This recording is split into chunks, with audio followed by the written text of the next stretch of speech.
Bonjour à tous et bienvenue dans ce décryptage. Aujourd'hui, on va s'attaquer à un gros morceau. Comment faire évoluer notre état d'esprit moderne? C'est vrai, trop souvent, on a tendance à voir les obstacles comme des murs infranchissables, des barrières qui nous paralysent complètement.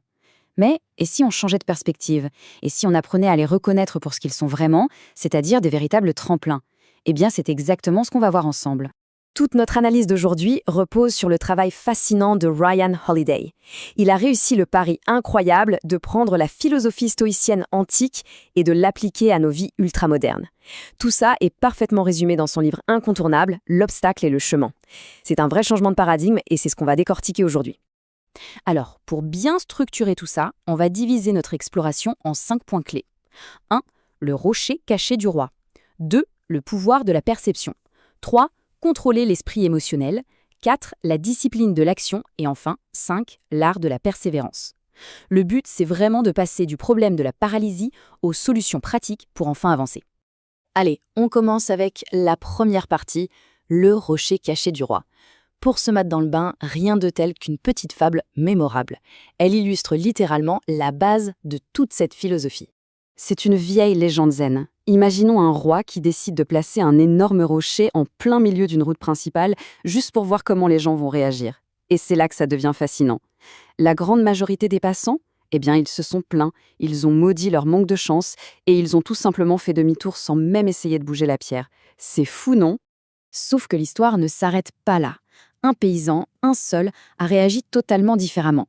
Il a pris une grosse branche, s'en est servi comme levier, et avec pas mal d'efforts, il a réussi à déplacer le rocher. Et le plus incroyable, en dessous, il a trouvé une bourse remplie d'or avec un petit mot du roi affirmant que l'obstacle sur le chemin devient le chemin. En fait, c'est le cœur du message. Derrière chaque obstacle se cache une opportunité inattendue de s'améliorer. Ce qui nous amène logiquement à notre deuxième partie, le pouvoir de la perception. C'est vraiment la toute première discipline majeure. C'est elle qui définit comment on comprend et comment on interprète les événements qui nous tombent dessus. Pour bien comprendre, penchons-nous sur un concept brillant du légendaire samouraï Miyamoto Musashi. Il faisait la distinction entre l'œil qui observe et l'œil qui perçoit. L'œil qui observe, c'est le point de vue fort, hyper objectif, qui ne voit que la réalité brute. À l'inverse, l'œil qui perçoit, c'est le point de vue faible. Il est purement émotionnel, il rajoute un poids dramatique inutile et invente des problèmes insurmontables à partir de rien. D'ailleurs, le grand penseur antique Épictète disait la même chose avec d'autres mots. Il enseignait la différence absolue entre ce qu'on peut contrôler et ce qu'on ne peut pas contrôler. D'un côté, il y a nos émotions, nos jugements, notre créativité. Ça dépend de nous. De l'autre, la météo, l'économie, l'opinion des autres. Ça, on n'y peut rien. Toute l'astuce, c'est de ne dépenser son énergie que sur la première catégorie. On passe à la troisième partie, contrôler l'esprit émotionnel. Parce que pour appliquer cette fameuse perception correctement, il faut absolument maîtriser son esprit. Surtout dans les moments de stress intense, où notre premier réflexe, avouons-le, c'est souvent la panique. Theodore Roosevelt l'avait parfaitement résumé en expliquant que le courage brut est finalement moins important que d'avoir des nerfs d'acier. Avoir du sang-froid quand tout va mal, c'est vraiment la clé pour éviter les erreurs fatales. C'est ce qui permet de garder la tête froide face à l'adversité. Et quand on maîtrise ce contrôle émotionnel, ça donne des résultats incroyables. Prenons le général Eisenhower pendant la Seconde Guerre mondiale, face à la tactique nazie du Blitzkrieg. C'était terrifiant, vraiment. Mais au lieu de céder à la panique, Eisenhower a regardé la situation froidement. Il a compris que cette attaque fulgurante contenait en fait les graines de sa propre destruction. En laissant passer les blindés, il a permis aux Alliés de refermer le piège et d'encercler l'ennemi. Un vrai coup de génie stratégique basé sur le contrôle des émotions.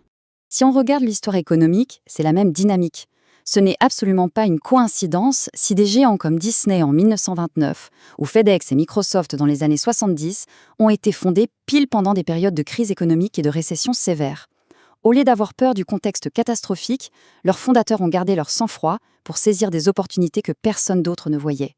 Ce qui nous mène à la quatrième partie, la discipline de l'action. Et oui, une fois qu'on a l'esprit clair et qu'on a repéré l'opportunité cachée, il faut bien passer à la pratique. Regardons un peu le parcours du grand orateur de la Grèce antique, Démosthène.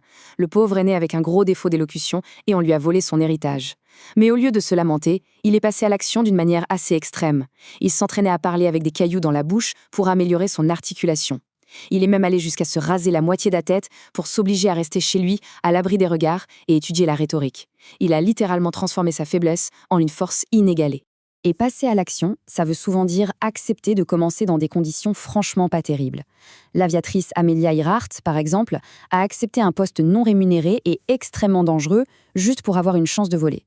Pour beaucoup, c'était une offre carrément insultante. Mais pour elle, c'était l'action décisive, le tout premier pas obligatoire pour s'imposer dans ce milieu et entrer dans la légende. Bref, tous ces exemples historiques nous montrent qu'aller de l'avant demande un cocktail bien précis. Il faut une énergie bien canalisée, une résilience à toute épreuve, un pragmatisme qui met les émotions de côté et une vraie vision stratégique qui balaye toutes les excuses. Pas de place pour le défaitisme. Allez, on arrive à la 5e et dernière partie, l'art de la persévérance. C'est vraiment la pièce manquante du puzzle, le point culminant de tout ce cadre philosophique. Parce qu'il faut se l'avouer, l'action, ce n'est pas un truc qu'on fait une seule fois et hop, c'est fini. C'est un assaut continu contre le problème. Ça rappelle cette fameuse citation de Shakespeare qui incite à imiter l'action du tigre, à raidir nos muscles et à y aller à fond. C'est une dynamique inébranlable, un mouvement constant vers l'avant. Et pour illustrer ça, l'histoire du général Ulysses S. Grant à Vicksburg est juste parfaite. Pendant près d'1 an, il a essuyé échec sur échec avec des stratégies classiques. 1 an, mais il n'a jamais lâché l'affaire. Sa persévérance acharnée l'a poussé à tenter le tout pour le tout, avec un plan complètement dingue. Couper ses propres lignes de ravitaillement pour trouver un nouveau chemin et remporter la victoire. Et ça a marché. Finalement, toute cette approche de la vie se résume magnifiquement bien avec la formule de l'empereur Marc Aurèle. Il parle d'avoir un jugement objectif, là, maintenant. Une action désintéressée, à l'instant présent. Et une acceptation volontaire de ce qui arrive. C'est la recette ultime pour affronter n'importe quel défi sans jamais se laisser abattre. Pour terminer ce décryptage, prenons un instant pour réfléchir. Quel est, aujourd'hui, le plus grand obstacle qui se dresse en travers de la route? Ce mur qui paraît infranchissable, comment peut-on le renverser pour en faire le parfait escalier vers la réussite? N'oublions jamais, l'obstacle est le chemin. Un grand merci d'avoir suivi cette analyse, en espérant que cela offre de toutes nouvelles perspectives pour la suite. À très bientôt pour une nouvelle exploration.